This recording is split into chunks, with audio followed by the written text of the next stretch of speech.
Irmão Supermercados informa. Dentro de 5 segundos. TJS.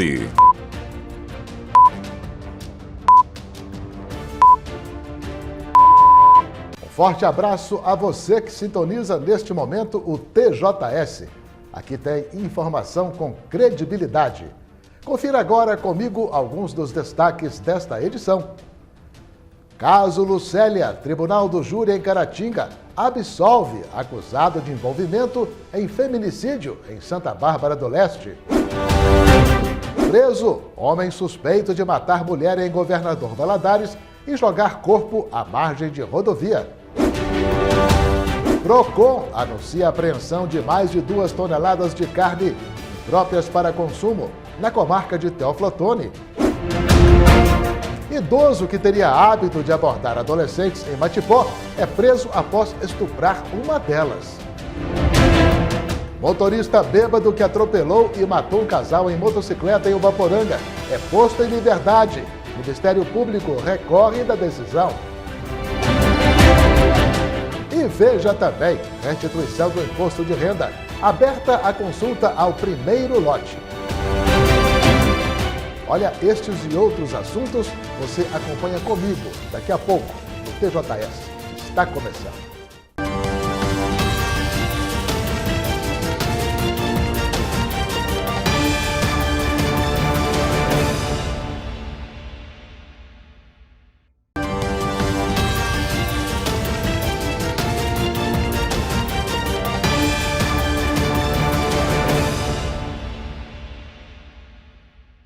Olá pessoal, já estamos de volta, bem-vindos também de volta aqui ao TJS. Foi preso nesta terça-feira o suspeito de ter matado uma mulher de 57 anos, cujo corpo foi encontrado por populares à margem do perímetro urbano da BR-116, em Governador Valadares, na manhã de segunda-feira. A vítima estava nua da cintura para baixo e apresentava lesões na cabeça. Ao lado dela havia uma pedra manchada de sangue. O homem preso, de 47 anos, teria sido visto na companhia da mulher antes dela ser encontrada morta. Ele negou o crime e disse não conhecer a vítima, que, segundo a família, era usuária de drogas, alcoólatra, portadora de problemas mentais e também moradora de rua. Em um julgamento iniciado pela manhã no Fórum de Caratinga, e que terminou somente por volta das 10 da noite desta terça-feira, um dos acusados de envolvimento no assassinato de Lucélia Rodrigues de Andrade Martins, de 42 anos, em fevereiro de 2023, na zona rural de Santa Bárbara do Leste, foi absolvido. Os jurados acataram a tese da defesa de que Everton Batista Araújo, de 29 anos, o réu, não teria participado do crime. Everton foi denunciado por outro suspeito de envolvimento na morte de Lucélia, que está preso e ainda será julgado. A mulher foi encontrada com sinais de violência física e sexual em uma lavoura de café, uma semana após ter desaparecido de casa, depois de sair a pé dizendo que iria até a cidade. Segundo as investigações da polícia, Lucélia teria sido interceptada no caminho pelo autor que ainda espera julgamento e levada para o cafezal, onde foi estuprada e morta com golpes de um tronco de árvore. O crime, de acordo com esse autor, teria tido a participação do réu Everton. Os jurados, no entanto, acataram a tese do advogado de defesa, Alan Gustavo, de que não havia provas da participação dele no caso. Então, hoje foi julgado um dos crimes de maior repercussão do ano de 2023, devido à crueldade e à barbaridade em que a vítima foi encontrada, morta. O nosso constituído, em todas as oportunidades em que foi ouvido, negou categoricamente a prática do crime.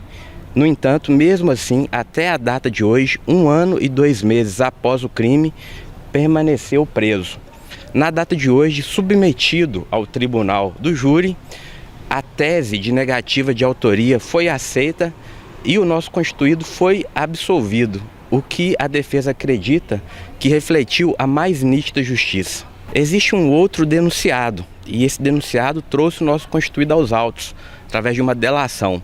No entanto, as suas versões se mostraram isoladas. Ele será julgado em uma data posterior, em curso, no crime de homicídio e no crime de estupro.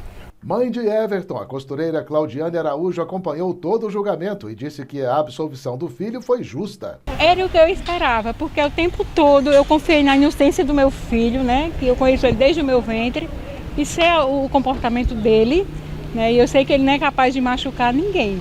E também confiando também em Deus, porque Deus estava ali presente todo momento.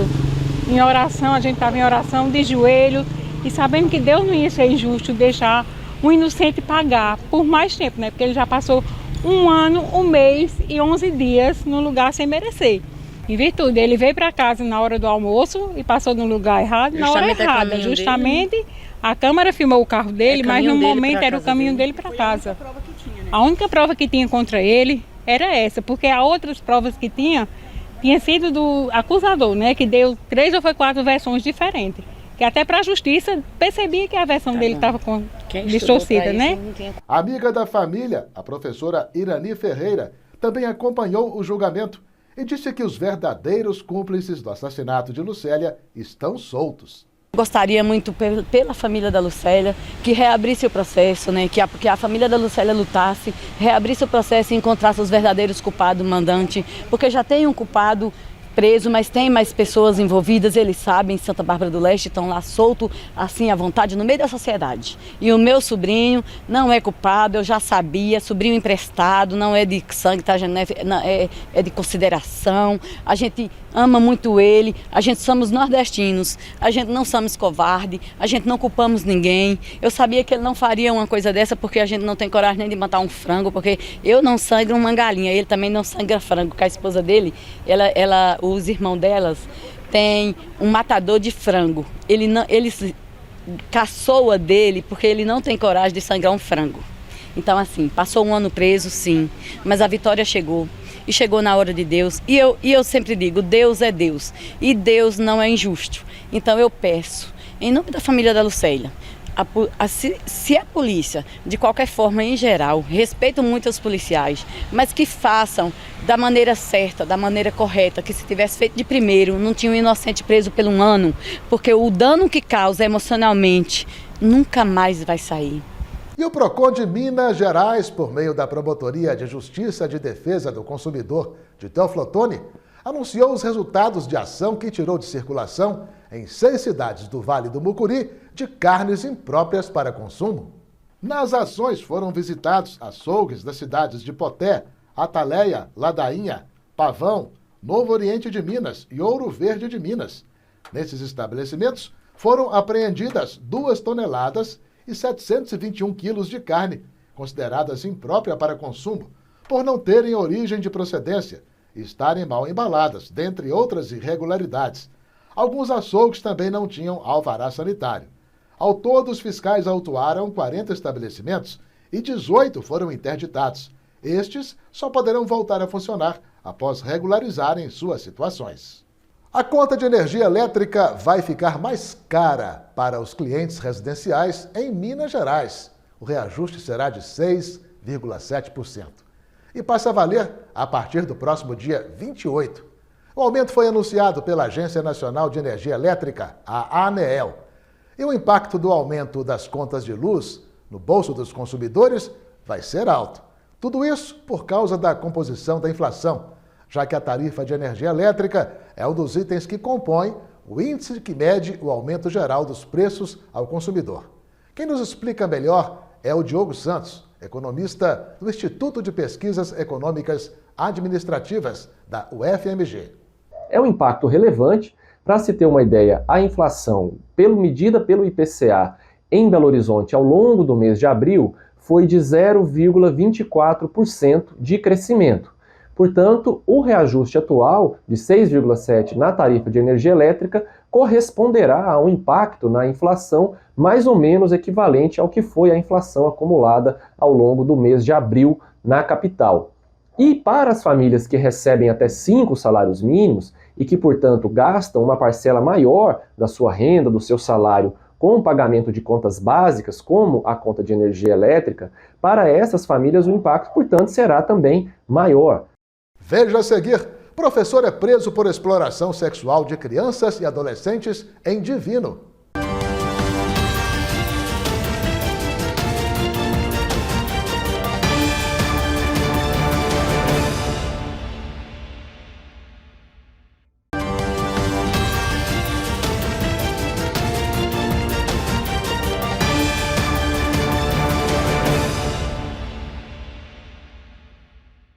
Muito bem, vamos seguindo juntos aqui na sequência do TJS.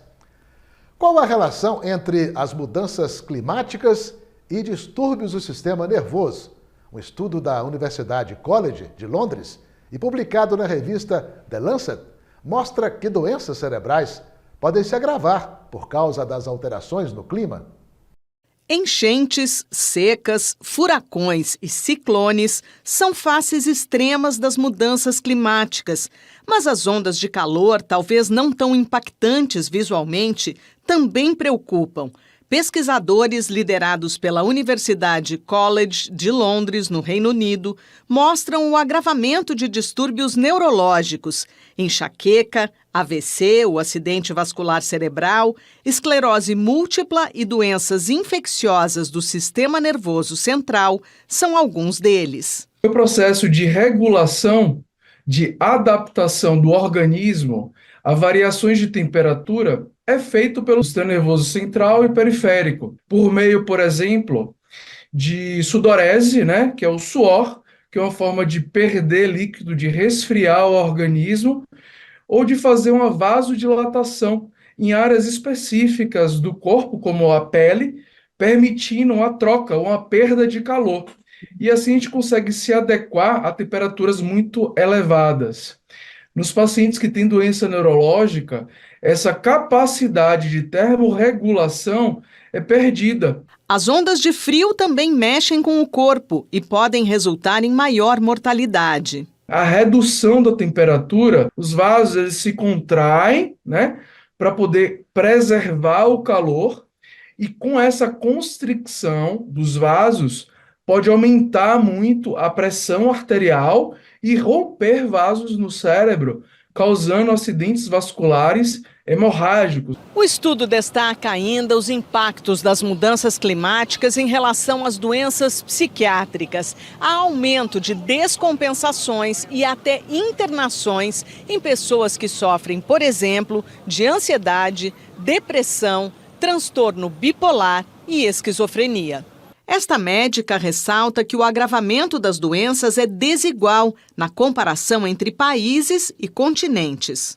A gente vê, por exemplo, nos últimos 10 anos, de 2010 a 2020, comparado de 1990 a 2000, o aumento de 85% de mortalidade em relação a ondas de calor em idosos. Principalmente nos países com nível socioeconômico mais baixo, os idosos sofrem mais, porque eles têm mais dificuldades de adaptação. Os efeitos negativos das mudanças climáticas já são realidade. Como não conseguimos limitar a temperatura média do planeta a 1,5 graus Celsius em relação aos níveis pré-industriais, é urgente melhorar o sistema global de saúde e atacar a raiz do problema. Teria que se banir o uso de combustíveis fósseis até 2030, mas isso não basta. Além de reduzir ou cessar a emissão de gás efeito estufa drasticamente, nós temos também que reter o CO2 que já está presente na atmosfera. Nós temos que fazer isso preservando as florestas, não apenas florestas, mas a vegetação, e também plantar árvores, recuperar florestas perdidas. Um homem de 64 anos, segundo a polícia, conhecido por abordar adolescentes nas ruas de Matipó com intenções sexuais, foi preso após ter sido acusado de estuprar uma delas. A vítima, de 14 anos, contou à mãe dela que o homem a forçou a entrar no carro dele e a violentou. A mulher disse que encontrou manchas de sangue na roupa íntima da filha. Ela denunciou o caso à polícia.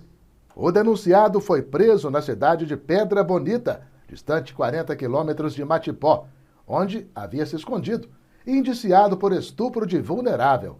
A prisão foi resultado de operação conjunta das polícias civis de Matipó e Abricampo, cidade também próxima a Pedra Bonita. Na casa do suspeito em Matipó, foi encontrada uma arma de fogo ilegal, que foi apreendida. Veja a seguir: motorista bêbado que atropelou e matou o casal em motocicleta em Ubaporanga é posto em liberdade. Ministério Público recorre da decisão.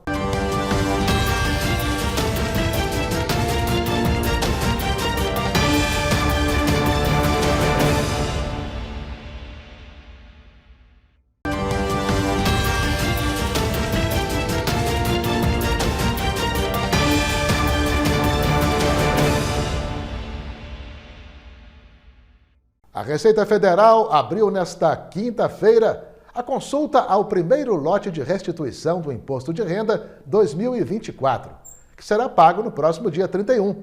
Este também é o último dia para a entrega da declaração para quem ainda não fez o envio.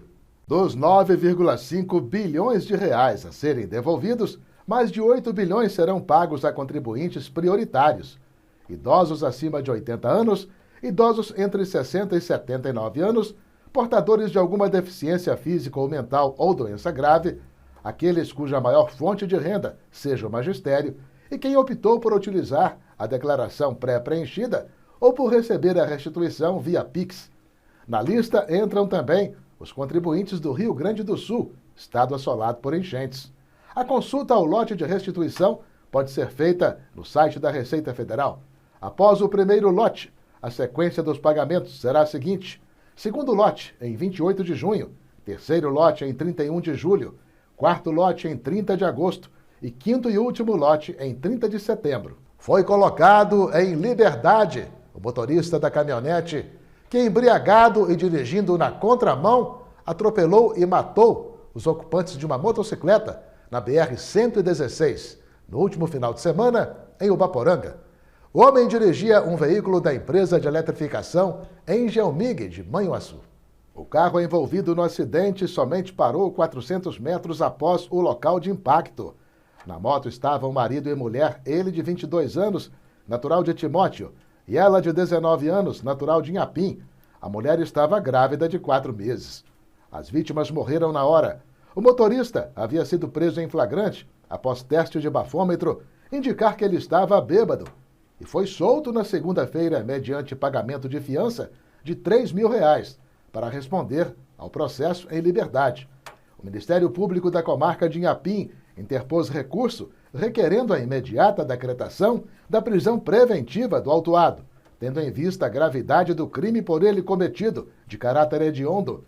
O recurso encontra-se sob análise do Tribunal de Justiça de Minas Gerais. O Ministério Público, atuando em plantão, manifestou pela prisão preventiva dele, tendo em conta a extrema gravidade concreta do fato. Foi um fato praticado que ceifou a vida de 2 jovens, com circunstâncias que agravam muito a situação.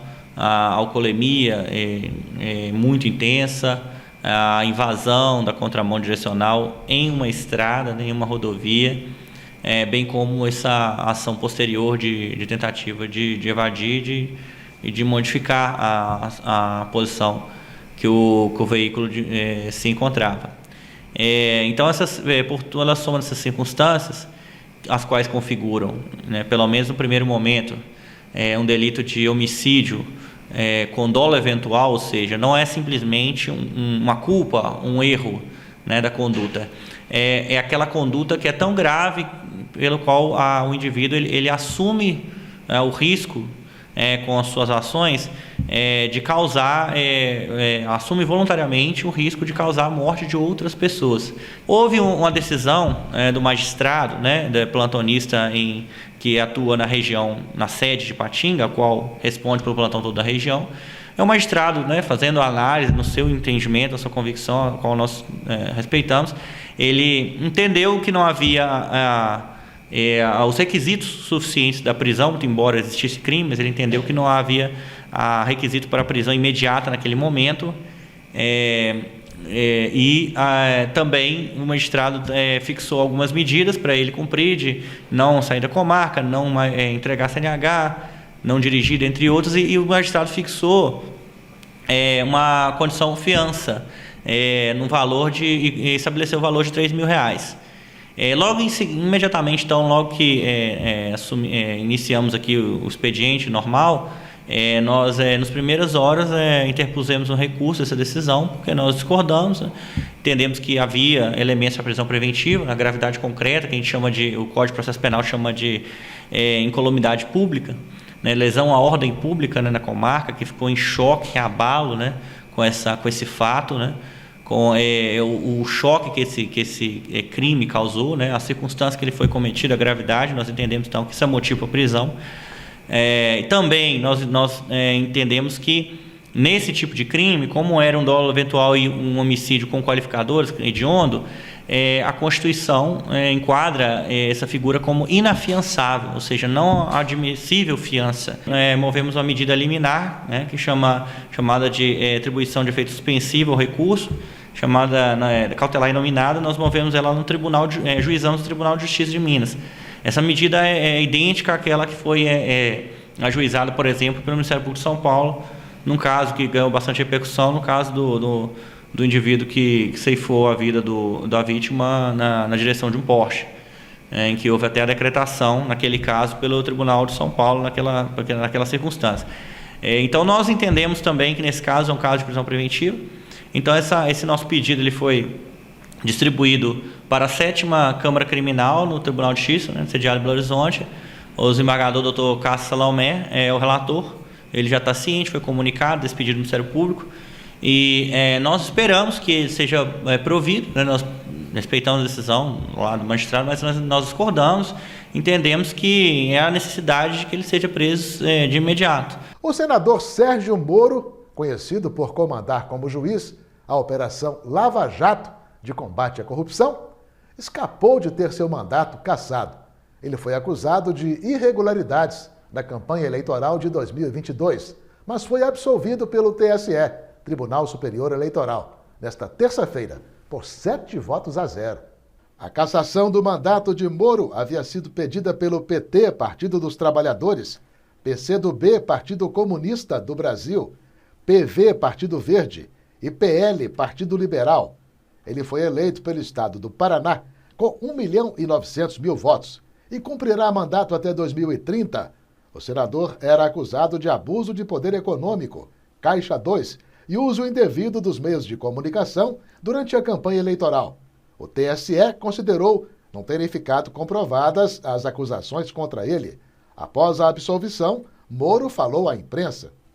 Mas o melhor é nós deixarmos de lado esse espírito de revanchismo e essa polarização exacerbada que muitas vezes embota o nosso raciocínio e impede que nós busquemos convergências naqueles pontos comuns. Então, sou a oposição ao governo Lula. Em 26, estarei defendendo um projeto para derrotar o PT, tendo outros candidatos à frente para buscar a presidência, como o governador Ronaldo Caiado, talvez o governador Tarcísio, talvez o governador Romeu Zema, mas o fato é que nós temos que diminuir a temperatura política. Existe um desejo, e não falo pela União Brasil, mas pelo que tenho ouvido das lideranças, um desejo de formar uma frente de centro e centro-direita para que possamos vencer essa página, virar essa página do Brasil dessas políticas erradas, infelizmente, do atual governo. Olha, ninguém acertou as 6 dezenas de mais um concurso da Mega Sena, sorteado nesta terça-feira. Com isso, o prêmio para o próximo sorteio na quinta-feira acumulou em 42 milhões de reais. As dezenas sorteadas ontem foram 4, 32, 39, 48, 51 e 57. 58 apostadores fizeram a quina, cabendo a cada um R$ 47.840,90. Já os 3.350 apostadores que acertaram a quadra vão levar para casa R$ 1.183,27 cada.